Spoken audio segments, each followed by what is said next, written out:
মৌলা তোমার জমিনে থেকেছি সত্য, কিন্তু তোমার আদেশ পালন করতে আমি পারিনি। মৌলা আমি বান্দা এসেছি, আল্লাহ তুমি না রহমান, তুমি না গফফার, তুমি না সত্তার, তুমি না খালিক, তুমি না মালিক। মৌলা তুমি চাইলে তো দিনকে রাতও বানাইতে পারো, রাতকে দিনও বানাইতে পারো সেকেন্ডের আগে। মৌলা তুমি তো চাইলে মৃতকে জীবিতও বানাইতে পারো, জীবিতকে মৃতও বানাইতে পারো।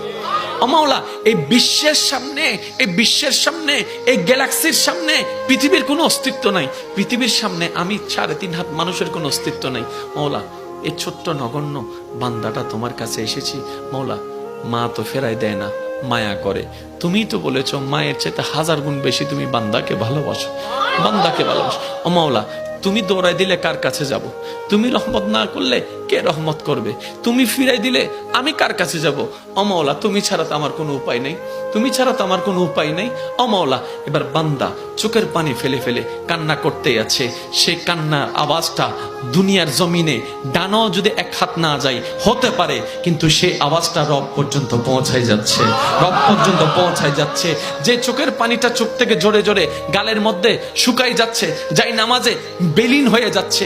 না রে ভাই, না, এটা এতটুকু বিলীন হচ্ছে না, এটা রব্বে করিম হাদিসে পাকের ফরমান অনুযায়ী আশিকের সেই চোখের পানিকে ফেরেশতার মাধ্যমে আল্লাহ একটা বাটিতে সংরক্ষিত করে রাখে, যে বাটিটা জান্নাতের মধ্যে থাকবে, জান্নাতের মধ্যে থাকবে। এমন পানি আল্লাহ পাক নষ্ট হতে দেয় না।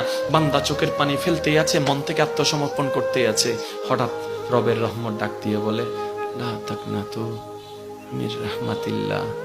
এত টেনশন করছ কেন? আমি রব আছি না। মুখ চলে কিসের মাধ্যমে? ব্রেনের মাধ্যমে। আর ব্রেনের মধ্যে একটা জিনিসের প্রভাব পড়ে মনের। তাহলে আপনার মুখকে যদি আপনি কন্ট্রোল করতে চান, মনকে কন্ট্রোল করতে হবে। এই ছাড়া কিন্তু শান্তির হবে না। আমাদের চট্টগ্রামের ভাষা কি আছে কথা, যত চুপ তত সুখ।